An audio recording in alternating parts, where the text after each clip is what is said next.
Thank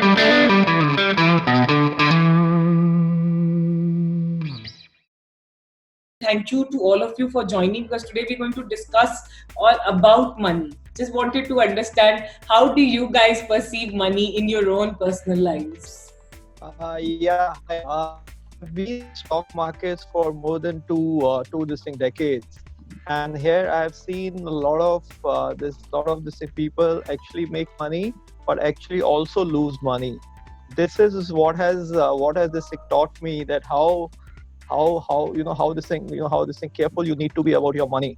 Uh, we Me myself is not a very aggressive investor. I like to play it more safe rather than being this thing. Sorry. Yeah, so hi Shradha, and good afternoon to everyone who's taken their time out, and all your viewers. So, firstly, thank you, Shradha, for having me on this call, and I really wish that everybody is staying safe and healthy. Uh, Insofar as my personal relationship with money is concerned, I try to look at money as a means to an end, right? Uh, I think it's very important to stay very objective as far as your relationship with money goes. You should, at least what I try and practice is equanimity. Money can come and money can go, but you need to stay resilient and stay the course.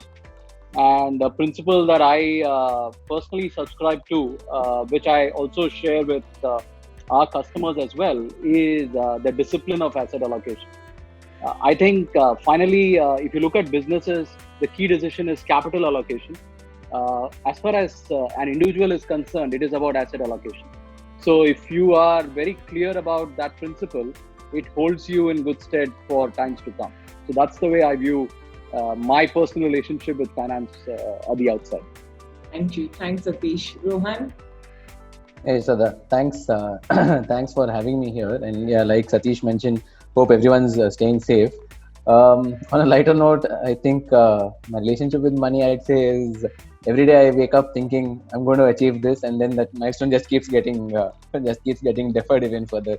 Saying it's one more or some more zeros added to it. No, but realistically, I think a lot of my dealings with money comes from the fact of who I am. I have a certain expectation of how I want to be living my life, or how I want to be, spending time or this thing. And if that part of it gets addressed, I'm okay. I don't look out for those expansive holidays or showy this thing. I'm very contented with so long as my boxes are ticked, and therefore I think I'm happy in that way. I'm happy.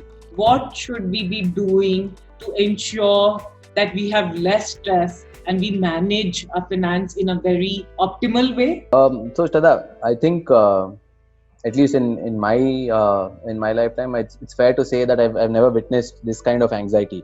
Nobody knows what's going to happen tomorrow. Nobody knows when there is an end to this, or how far is it since from when life goes back to how it was, say, in the months of February or last year. So there is a lot of anxiety and uncertainty in terms of when people believe that life goes back to normal. So it's important that I think all of us accept that fact, that in future, for some time at least, inflows may be uncertain, right?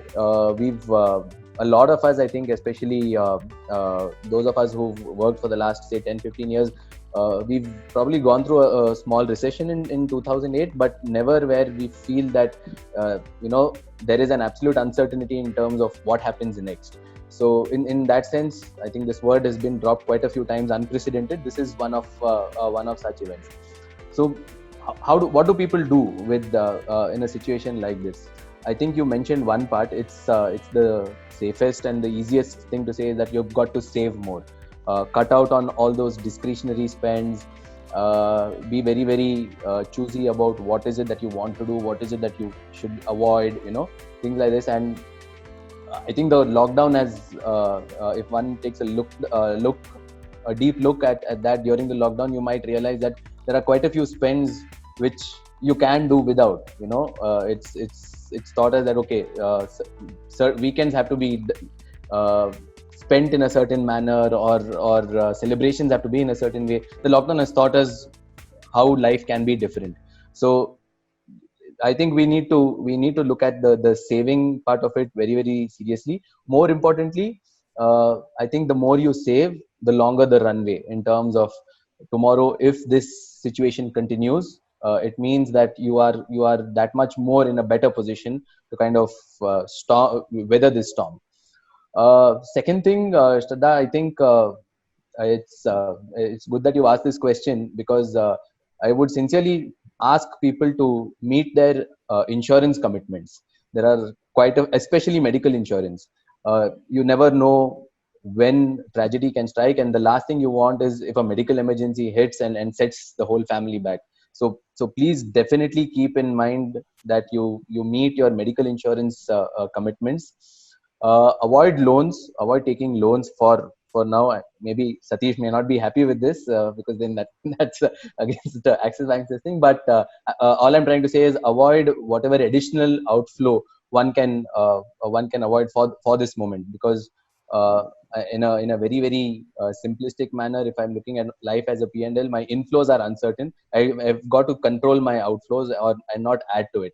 And therefore I'm saying let's kind of see how we can avoid loans for the moment. So that's my quick take on what one needs to do.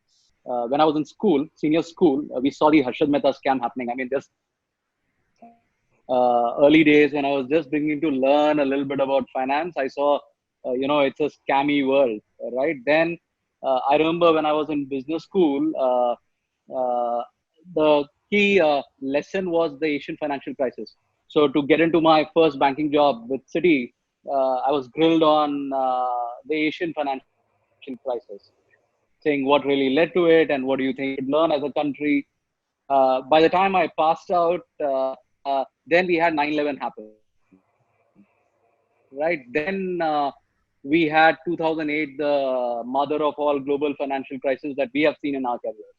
So the point I want to make here is that one, for someone who's prudent and disciplined, one needs to anticipate that this crisis and cycles are a part of any individual's life.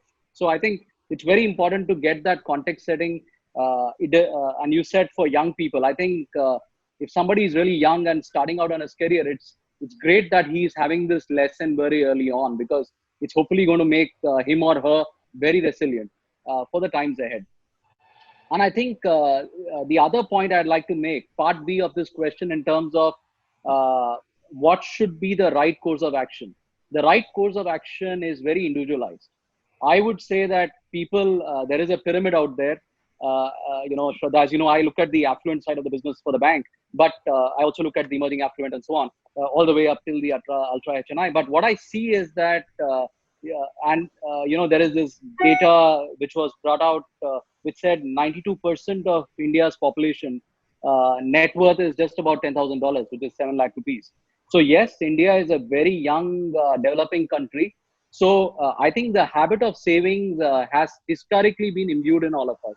So I think that will give us resilience. I think it's very important. The other is asset allocation means you don't only look at fixed deposits, you look at other asset classes like gold, like real estate and stuff like that. So it's a multi-pronged approach there. So I would say that instead of reacting to this, one should make a plan. Life is going to continue. Livelihoods might take a short-term hit, but it will come back. I can't see a country as vibrant as India being mentally locked down, right? And we are already seeing evidence of that. I don't think any one of us is from the day the lockdown started. I think I don't think we knew Zoom. A lot of us didn't use Zoom, even if we knew Zoom until the lockdown started. So I think necessity is the mother of invention, and I think we should look at it's on a case-to-case basis. And I agree with Rohan. I mean, if somebody is smart, this is not the time to be borrowing unless it was thought through much ahead. So I would say, I mean, if somebody is very well-to-do, he or she wants to stay in a particular home and wants to buy it, and he doesn't see a problem to his livelihood because he's a techie and he's the smartest video technologist, for example, he has nothing to worry. His business is going to move up 100x. So it's all a question of where you find yourself. And I think the key tenet is adaptability, again, the principle that you need to apply. How should we look at saving or investment, if I may say so? And also, would you say that this is the time when we should look at investing? Yeah, of course. I'll answer your this two parts of the this question. Yes, of course. Investing in this FDs or bank term this deposits actually does not serve any purpose. Most of the time, your post tax this gains are actually this lower than the inflation. So in all logical way, you should be investing across the asset classes, and you need to have some kind of this liquid money that you could put in this liquid funds rather than this holding on in FDs. That is number one. Number two, yes, we do think that this is the time to invest in equities, but when you are this thing investing in this thing equities in this volatile times, it is always this preferable to do it in a this thing phased manner. You can do SIPs. In fact, we've been asking our clients to increase the this thing quantum of SIPs because its markets are down, and this most of the stocks are now available at a much this thing reasonable prices. In the past also, as we have seen, uh, uh, we have this thing seen such deep this thing corrections, but this thing post these falls, we have also seen that this thing returns are this thing pretty handsome over next existing 1 year to 2 years. Would you say that there is some time frame you should wait for, or you should just invest now? Actually, it is actually not this practical to to this thing time the markets. I've been there in the stock markets for a very long time, and I don't think I've seen anyone who can this thing perfectly this thing time the bottom. So the idea here is to invest in a this thing gradual manner, and and then your then your investment will get the right average price, right? Rather than trying to this thing time the markets and this thing and you know just look at these short term moves. People are asking that can we pay our credit card bills later? So here, one thing has to be clear. It is not a 3 months this is a waiver. It is only a this thing or this is a moratorium. That means whatever that you will not be paying will be added to your this is principal amount. That actually in the longer term is going to this thing cost you more. So if you got money in your bank, please this thing pay your EMIs. If you don't have money, you have some kind of this thing shortage of money, or you want to this thing save some money for some immediate need. uh, that is when you take this opportunity. Otherwise this I'll advise that you pay your EMIs. What do you think is going to get the momentum back in the economy? So we have like always seen in the past. Every time we say it's so bad, it cannot get worse. But every time, world and the economies have actually got out of the this thing dark hole, and I believe we will this thing do it again. Talking about the growth, yes, we might not grow in this year or show a very small growth, but then this growth will be among the highest in the world. That is this is number one. Number two, whatever we have seen is that in the past, whenever this US has gone into a slowdown or a this recession, uh, 6 months or a year and a half after that, the globally markets have actually gone into a this bull run. That Yeah. is because whenever there is a sharp this thing downturn in this in US, the world is this thing flooded with, flooded with this thing cheap money. You would be surprised to know that this in globally $16 trillion of global funds or money is right now yielding this in negative returns.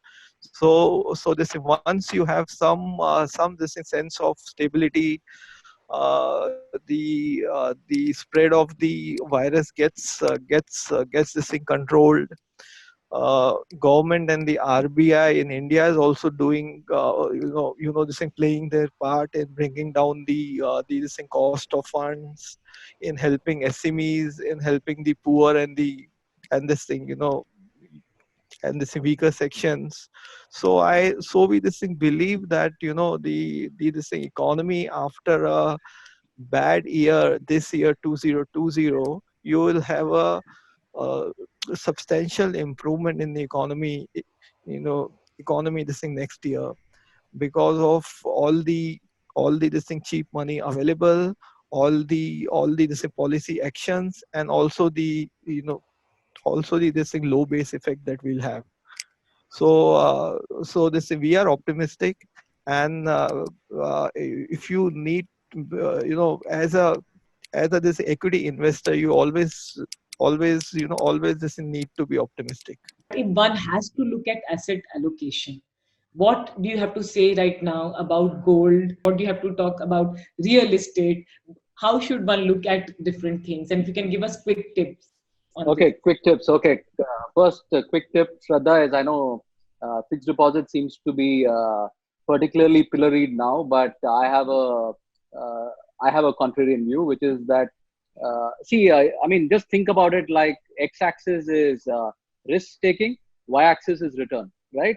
And this is a marriage. You can't increase risk and say return needs to be lower or vice versa. So if your aim is always to take a path towards higher return, you are also taking risk higher. So just a bit of clarity there, right? Number one. Number two is just from a macro standpoint. The mutual fund industry before the equity market fall by 30%, let's say, was at about 25 lakh crores. India's AUM, right? The mutual fund industry, which has had a terrific run, especially over the last 10 years. Let's say 25 lakh crore industry. You're looking at fixed deposits as a 125 lakh crore industry, 6 times easily, right? So it's a massive pool of resilience, by the way. Today, what's protecting the banking industry is the strength of those deposits, number one. And it also helps. And if you speak to your parents, you will, I can challenge that every one of them will have fixed deposit as an asset allocation. And I would strongly urge that it's a sensible path, because it is needed at times like these, right? I speak to a lot of customers who tell me, I wish I had kept money in fixed deposits and not put all in equity. And again, and if you analyze the mistake made, it is asset allocation. So because the lure of greed makes all human beings vulnerable to its forces, they tend to chase the money, right? And you almost need to be like a Messi here. You need to not be following the football, but be where the ball is going to get to tomorrow. So I think that's very important. Number two, I think I just want to. I was listening patiently to the thoughts on moratorium. I fully agree with that. I think it's very, very relevant. The most expensive form of credit is credit card credit, right? Because you are revolving. Typically, the industry charges something like 30% plus annual percentage rate of return, right? So you should never ever revolve. The right credit card strategy is always to pay your total amount due on the payment due date. You're being extremely smart. You're effectively getting free credit if you're able to do that. So that's point number one. And of course, it's needless to say that if somebody is sitting on any loans, right strategy is that when returns are not looking very clear, it's a very foggy environment, makes sense to knock off loans. Very, very clear. Right path to do. Right. And I share Gaurav's complete optimism on the economy. History has taught us. I mean, I learned about the Spanish flu thanks to the coronavirus, the 1918, the pandemic. And I think one thing, and we didn't know about it. I mean, we are all reasonably well read, but I don't think too many people knew too much about the Spanish flu until now. So what it teaches us, and there have been many flus and many pandemics that have happened in the 1950s and so on. So I think the lesson from that is that these things will, nobody can predict the when, but it will go away. So I think that's something to be borne in mind. And in so far as your question around, people may not be really super rich, and I'll just explain this in a minute. What, let's say, a bank like Axis classifies is, let's say, emerging affluent, and let's say HNI. Affluent would be somebody who's at least got 100,000 US dollars, which is, let's say, 70 lakh rupees in investable surplus. Now, someone like that has a fair corpus, so there is a lot of signs that you can apply. But all the way up to that $100,000 mark, it's very, very clear that simple methods like a systematic investment plan should be used, because SIP will make compounding work for you, right? Rather than against you. So I think the policy is something which we would strongly encourage. Who are young, I mean, if for example, I started my working career in 2000, the SIP, which I started very early on, then holds me in great stead. So I think you need to make time work for you. As the cliche goes, it's not about the timing, but make time your ally again. So as you make more time in the market, and I think the most beautiful analogy is what Benjamin Graham wrote in his book, The Intelligent Investor, which is in a minute, what he gives us analogy of Mr. Market. So imagine, Shradha, that beautiful home that you are living in. Every morning there is this psychedelic person who wakes up and says, I'm willing to pay a particular price for this beautiful house in which you live in. One day, let's say he wakes up and says it's a crore. Next day he says 5 crores. A day, maybe 3 months later, he says 10 crores. The real value of that house is whatever it is. Let's say it's 5 crores. So when he's giving you 10, clearly, I mean, the smart person should look to do that trade with that Mr. Market, and otherwise you stay quiet. So I think the beautiful thing is, I mean, if I were to give you a baseball analogy, which is you don't swing at every ball that's thrown at you. Wait for the ball, and that's the beauty about the market. You wait for the opportunity, and if you swing at the right time, in terms of investing when the price is right, you really can hit a serious bounty. Can they experiment and start if they have not already invested in stock markets right now, or do they need to align with some financial expert to do this? And I want to share this. I mean, it's like this. Today, we have this WhatsApp university, right? I mean, people get news out of WhatsApp. Rather than listening to people who don't listen to an expert like you on media stories, they are vulnerable to reacting to falsehoods, right? And likewise, if you don't I mean, everyone can't be an expert on everything. Let's be clear about the expanse of knowledge which is available in the universe. So finance is a massive field, right? I mean, there are people who spent a lifetime in finance and are still great students of that field, right? And I would say that you definitely need an intelligent, a very empathetic financial expert who really understands you, right? It's very, very important. It is not a cookie cutter model saying what I need for Shradha is what I will give to somebody else and so on, right? So, and that's why I think the beauty on, I know you do a lot of coverage of startups and that's one of your expertise, but what I'd like to defend, I think that's where old businesses like banks have a very, very strong role to play, because, in such a world where there is so much volatility, you need trusted institutions, right? So I think that trust is very important. I mean, trust is something, it's very hard to place your finger, but when you trust someone. So I think it's very important to get that trust. And I think people like us at banks, I mean, and at Axis Bank in particular, we strive very hard. And I'll tell you, there are 3 things that I look for, and I would look for, right? One is integrity. There are 3 I's. Since you said, I mean, your entrepreneur friends and everybody else. The second I would be intellect, right? It's very important that your expert is at a higher plane of understanding, right? Otherwise, you shouldn't be talking to him. And the third is innovation. Whether he's offering what you need in the media that you want at the time you want it, and how sharp he is to anticipate your needs. And I think if you get the three I's coming together, integrity, intellect, and innovation, I think you have a winning hand Yeah. in that expert. And I think you look for those traits. I think you can't go wrong. And like I said, I mean, integrity is super important. Somebody who's willing to stick it out, come what may with you as a financial partner. I think, and I think the mindset should be, I want to manage not only you, but your next generation, hopefully, if I outlive you. That's the mindset that will get rewarded. How much of cash liquidity should I have? What would you say? What's the liquidity? So Shraddha, I'll tell you, I have been a paranoid person growing up. Okay, so when I would start working, the first question I would do is at the end of the month I would put a money and ask myself how many months can I live without a job, right? And that the number of months kept increasing. Obviously, now that I've worked for 20 odd years, but that's an exercise I would do. It was also a process of giving me that sense of confidence, let's say. But I think the right simple answer is that ideally, I mean, in a dynamic world, 12 months at least. I mean, you should think ahead 12 months, minimum 12 months. If even the world collapses, 12 months, nobody can touch you. Gives you that elbow room to fight back. Where should I invest? What should I pick? What should one do? And there's so many, so you have to give us some tips. Yeah, sure. We could anticipate this. So what we have done at our end, we have had a uh, COVID-19 survival guide. That is what we have on our this thing website at this thing ShareKhan, where we have given our this market outlook, in a sense, how what has happened in the past falls, and this thing, what we have learned out of it, and how do we apply it here.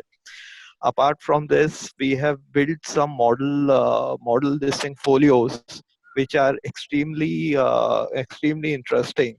For example, we have a model portfolio number one, which is called this thing safety first, which is for a this thing risk averse this thing kind of investor, where he'll have some debt, and part of it will be in this thing equity. Half of his money can go into equity, which will be mostly this thing large cap this thing kind of funds, or this thing large cap stocks.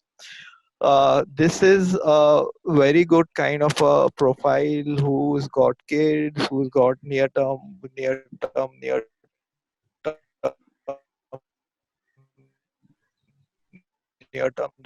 commitments, doesn't have for risk. Then we have a this thing folio, which is called this opportunistic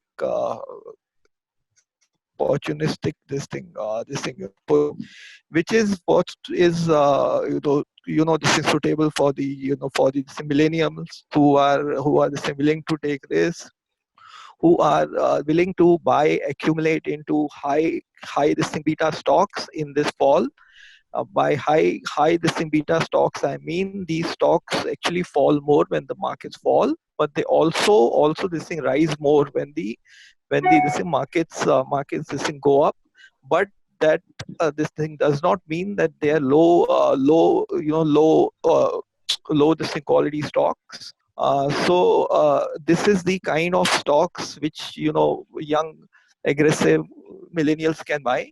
Then of course we have this moderate this kind of a profile, which is called this quality first, which is where is more this moderate mix of stocks, which is portfolio which is more stable, which is 70% is into this large cap stocks, top 100 stocks. Rest is into the mid caps, and no this in small caps. So this depending on your age, your income, your risk profile, anyone can go and choose out of these folios. Apart from this, we also have basket of SIP, where we have a basket of stocks where you can do SIP, and also this thing, this basket of funds. funds, mutual fund schemes. So I think in this overall this package uh, uh, that is available on our this thing website, any client can this thing take care of with need. And this one more information. Normally all these inputs are only available to our clients. However, this thing, this thing, given the scene right now, lot of this thing, these people are in stress. We are allowing access to our inputs, the COVID survival guide. So is it advisable to wait and watch approach, have that approach, or should we start picking up quality stocks now? What happens is markets is all about this looking ahead. So markets actually will not wait for all the this bad news to come and then this bottom out. Markets always anticipate. So if someone is saying that all the bad news or all the bottoming out or spreading will happen by June, and you should wait by June, I don't think that's the right way to operate in the equity market. And if you just give me some time, I'll also explain you with an example. In this thing, June 18, the all the auto stocks were at the peak, and June auto sales were good. July, August, September sales were good, but by the time the weak auto sales started in October and November, auto stocks were already down by, say, 30%. So markets always look ahead. So I think something for everybody to learn, right? And I think the question, I would put it in the innocent bucket. The person who said, should I go by the BCG report and wait for COVID cases to peak, and then the prices will go down, and it looks prima facie a very fair comment to make. But I think what we need to realize is, when a stock is valued, the market values the stock for perpetuity. So it is not looking at what cash that company is going to generate this morning, tomorrow morning, but forever. Assuming the company is a going concern and lives forever, what is the net present value of that company? And that at a per share prices is what gets put out in the ticker price, right? And again, there is human emotions at play, sentiments come into play, and which is why market is a very fascinating place which is why some people call it a casino, because nobody can predict the short term in particular. So I think it's very important that, with the greatest regard to the consulting firm that you mentioned, if people are watching the New York Governor Andrew Cuomo, to take a look at New York's figures and compare with what McKinsey put out, what BCG put out, and all the brightest minds, those numbers are way off the reality. So I would say that look at stuff very, very objectively. And I think, especially for your viewers who are making decisions on their own personal finances, including investing in equity, I think what you should do is work with a strong broking firm. If I were to give an Axis example, you have Axis Securities. There are experts who spend their lifetime studying a particular sector, right? You are better off betting with that person playing for you than you trying to be an expert in a very short span of time. So, respect the power of time and education in that subject by that expert and go with them, right? And I think every sector has its own method and play. But I'll give you one simple point. I think for those who like to buy stocks themselves, one general principle, which is at moments like these, revenue line collapses. And if you look at the cost line, there is fixed cost and there is variable cost in any company, right? The one equation that I've always learned from my business school, which holds me in good stead, is revenue minus expense is profit, right? So everything that is great for revenue, do more. Everything which is bad, which is adding expense, do less. Okay. Now, companies and sectors which are heavily leveraged, they face the maximum squeeze. So, which is why if you look at from peak this year in 2020 to where we are today, let's say on the 22nd of April, sectors which have seen the maximum value shrinkage are companies with leverage, are sectors with leverage, right? Capital goods, infra, these are companies which operate with a lot of leverage. You look at companies with great cash flows, they're doing fairly okay. IT sector is showing resilience, right? There are other young sectors which are cash positive, doing very, very well. So I think my suggestion to all your young viewers in particular is do not discount the value of an expert. Work with a top broking firm and an expert there. I mean, and there are experts in every firm. Pick your like, diversify if you don't want to just rest your money all in one basket. But and study. I mean, and the best place to study a company is to go and spend time. Everybody wants to be a Warren Buffett, but is unwilling to put the work needed to become a Warren Buffett, which is to go and actually study the annual report. I mean, you need to spend copious hours. The night outs are needed to study those annual reports, and then the insight comes, and then you can catch the wheat and the chaff. So I think there's a lot of hard work needed in this business. Give No, us some so real things what we should be doing right now. yeah, so Shraddha, I think Satheesh hit the nail on the head. But just to add a couple of more points to it is give all your investments time. The mistake that most of us tend to make is at junctures like this, we suddenly feel, oh, this was probably a bad mistake, and you draw, you kind of go into a withdrawal mode, saying, okay, I'm no longer going to be doing this, no longer going to be doing my SIPs or undertaking those investment opportunities. So if so going back to your first question, this is not the time to experiment, I would say. So if there is somebody out there with investable surplus, don't experiment with it. Please use an expert, like Satheesh mentioned, from any of the broking houses. Learn with them. You don't have to leave everything with them and just forget about it. You can always involve yourself in understanding how decisions are made, why certain stocks are picked over the rest of them, over the others. It's always good to understand the decision making process and kind of upskill oneself.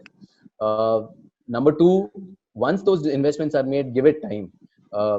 Most of us make those investments, then we tend to look left and right, trying to see, oh, there has been another stock that's probably generated more return. You tend to compare your investments with somebody else, wherein the investment value, the horizon, the nature, everything is different, right? So don't make that mistake. Wait for your investments to fructify. They will, if you're using the right expert. It's not you. There may be short term slippages, but over a long term, I think India still has a good enough equity story. With the population that's with the percentage of the population that's young, I think yes, 2020 may be a wipeout. So it is for the rest of the world. I don't think we are insulated from it. But for the young guys there, you have a longer. All of us have a much longer investing life, living life. There's a whole life outside over there. You don't need to decide on everything just today. Just take your decisions and allow time for those decisions to take effect. Tarun Kohli is asking key parameters to judge health of a bank. No, I think okay. I think it's a great question. You should first. The most important metric in a bank is capital, right? So there are when you look at a bank, there are multiple ratios that you need to look at, right? It's called there is a CRAR framework. You look at risk ratios, you look at capital ratios, and now let me simplify. I think now I'm getting more technical. So a bank fundamentally has two sides to the balance sheet, right? There is the asset side and there is a liability side. Liability side is a very nice side of the balance sheet where I'm taking money from Shradha and all young people who are putting their hard-earned money either in savings or in fixed deposits in the bank, or from your company, which is in the current account or the current account deposits. So that builds my liability side. On the asset side, I'm ending up lending to two types of customers again, the retail side and the corporate. It's a great index of how many customers bank, and that's a good number to look at for banks. The other side of the balance sheet, which is the asset side, is again a very, very critical side to look at, because if a bank has taken exposure to risky sectors, a huge number of companies are going to find difficulties in repaying their loans, such a bank would be suspect. So what banks do is typically stress test. By the way, I used to work with Citibank when the financial crisis happened, and the US government had to bail out. So we were almost working for the US government for a bit. And I think what started on this, the reason I'm sharing this is that led to creating a framework, a governance framework, not only for banks in the US, but for banks globally. So all banks put themselves through stress test. The Reserve Bank of India is continuously engaging with banks to test out banks for various scenarios. What happens if GDP kind of falls 10%, for example, right? We have just spoken of what happens if GDP growth rate is zero. But if I said what happens if actually GDP collapses by 10%, I mean, it's a blackest swan event, but what if that happens? So these tests are done, and those ratios are very much available. You go and look at any bank's investor presentation, those ratios are all spelled out. So I think, and I would just quote unquote our finance minister on the Reserve Bank of India governor on this, that the Indian financial system is very, very strong and resilient. Yes, we did have a Yes Bank episode, but you see what happened. Multiple banks, including Axis, came in and became part of the Rescuing Act. So I wouldn't worry about it. In the age group of 35, 40, and 40 plus, how do you look at your money right now? What should you be doing? Where should you be investing? Okay, I'll give a quick answer and hopefully keep it very simple. So I would strongly urge that every family should create a investment strategy document. Like you spend time on your own business, on your own professional life. I don't know how many decks we all make professionally, but I would say that if you're able to allot definite time, okay, maybe this is a moment when it awakens people to kind of think about these things very deeply as to what really matters, right? And like I said, I mean, going back to how it all started, I said, for me, money is a means to an end. Eventually, I mean, money that stays when you are gone is of little value unless you know what it's going to serve eventually, right? Yeah. So I think it's very, very important that every individual creates that investment, right? And ideally have a strong sounding board, which is that financial expert who's able to steer them through the right direction. And I think if they haven't created such a document, they should create that document that will give them answers to their requirements, whether they need insurance. I think Rohan spoke that at a time like this, you are awakening to a health insurance need. But I mean, look at it from an insurer standpoint. He knows there is a pandemic. So is he not going to charge you a higher premium? He's bound to, right? So these things, the person who wins in these, in the financial journey are the people with the power to anticipate. Foresighted. If there is one word I would look for, yeah. So be that foresighted individual. When you are in this age of 35, 40, you have just bought a house, you've just bought a car, you are this thing paying your EMIs. So there is very less what you have for investments. So you need to this thing prioritize there. First, you should make sure that you have your insurance in place, both this thing life insurance and also your this thing health insurance. I think after that, number two is the education fund for your kids, because that will be your this thing immediate need after few years. So if you have taken care of these two this thing big needs, after that is what you should start this thing looking at investment. And at that age, higher allocation has to be there for the equities. Yeah. So Shradha, in agreement with this, there is education that is the next big sucker, because I'm assuming at 35, 40 people have either bought their houses and they're going down that path. So education is the first, I guess the next big expenditure avenue that comes up, and probably they'll also have to look at some amount of setting aside some amount of money for retirement, because it's not too far away from 40s. If people are losing jobs, they have very little money, then what should they be doing? And if they are investing, then what is the minimum amount of time that they should give to their investment? So, if you are at the verge of losing your job, or you think your industry is going to get hit pretty this badly, and you are going to need your money, then you should ideally stay away from equity as of now, and look into this fixed income, this kind of instruments, maybe FD, or some this thing debt funds, uh, because as we have already talked, you should have at least this thing 6 to 8 months of survival money in your hand before you start investing into equities. I think people who have the resilience DNA in them, there is, I mean, they will fight it through, and I think they will be the let's say the Dhirubhai Ambanis of tomorrow. I think that thinking is very important.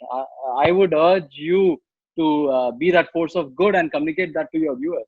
Yeah, I mean, if you didn't make money for 90 days, as long as you're creating, investing on your own skills in that time frame, I think it will hold you in great stead. So, so I think keep skilling yourself. The learning journey has to be continuous. And I think that will hold people. And I think India is such a dynamic country with so many requirements that I can't visualize people being without jobs for any relevant time frame. Yeah, I mean, there could be a temporary problem. I mean, if a business shuts down, I mean, you take the greatest entrepreneurs who hasn't had failures. So I think that was my last comment. I thought Just to add, yeah, just to add to what Satish is saying, if job cuts do become a reality, Shradha, it's only a function of the time. It's not a function of people's capability or their abilities to earn money or be employable. It's just the fact that the times have been bad, and they need to keep that in mind. Tomorrow will be another day, and I'm sure it will be a better one.